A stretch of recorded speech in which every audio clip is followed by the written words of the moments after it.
ก็สวัสดีพี่น้องปองปายเบิดสุขุสุคนเปิดภาพออกมาก็จะต้องให้ตรงนาแล้วนี่เป็นมือซ้ำท้ายพี่น้องนะตรงนี้นี่เขาก็จะเลาะไปหาเบิ้งผู้แซ่บผู้สาวดำให้ดำนาอยู่กลางทุ่งพุ่นแหละพี่น้องเลยนี่ก่อนจะไปกับเบิ้งตะบุงตะก้าก่อนพี่น้องนี่ก็ที่ให้เป็นลกก้าอยู่นี่พี่น้องตัดภาพแบบนี้เขาก็มาเบิ่งผู้สาวดำนาโอ้ผู้สาวมาหลายเลยได้นี่พวกเจ้ามาดำนาซอยโอ้มีแต่คนไวๆทั้งนั้นเลยดำนาก็ดิ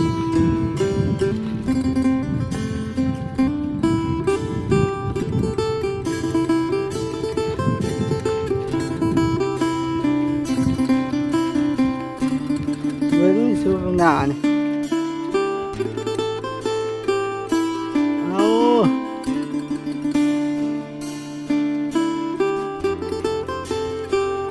อันนี้มี4 คนพี่น้องทั้งพุ่นเลย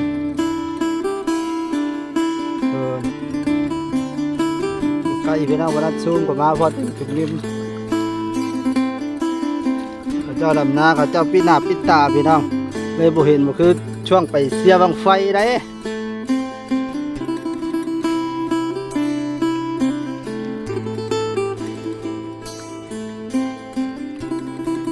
ไว้สมควรผู้สาวบ้านนี้ดำนาพี่น้อง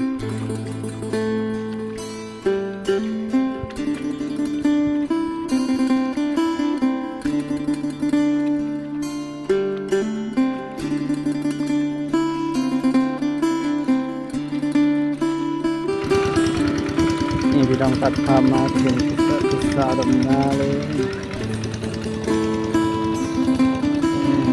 ซูมเข้ามาใกล้ๆพี่น้องสัปนามัดกองมาทางนี้ผู้บ่าวพี่น้องผู้บ่าวมาไถนาสาวสายจวดผู้บ่าวเล็กแต่กับตั้มเลย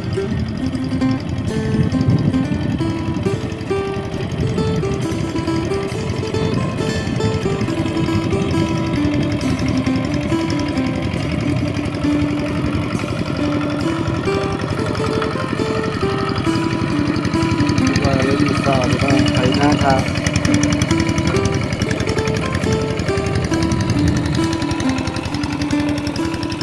มีแค่4 คนพี่น้องคนหนึ่งไปลบกาแล้ว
หลังจากที่ว่าเราถ่ายคลิป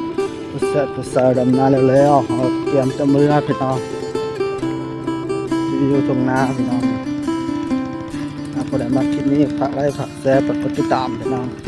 ติดต่อไปหาจะไปถ่ายได้แน่ก็ติดตามไว้พี่น้องบายบายเจอกันคลิปหน้าพี่น้องจุ๊ก